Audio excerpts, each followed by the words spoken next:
Praise the lord. ఎలా ఉన్నారు? మీతో ఒక ప్రత్యేకమైన మాట చెప్పాలని వచ్చాను.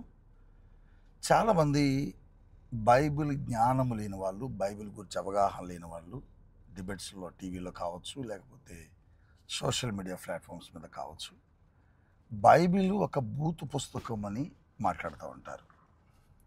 వారు చెప్పేది ఏంటంటే బైబిల్లో అనేక మంది చరిత్రలో బాలేదు, లోతు కుమార్తెల విషయం కావచ్చు, ఇంకా రకరకాల విషయాలు చెబుతూ అలాంటి బూతులు, అటువంటి పాప చరిత్ర ఉన్నటువంటి ఈ పుస్తకం పరిశుద్ధ గ్రంథము ఎలా ఉంది అని సంబోధిస్తూ ఉంటారు, బోధిస్తూ ఉంటారు, డిబేట్స్ చేస్తూ ఉంటారు.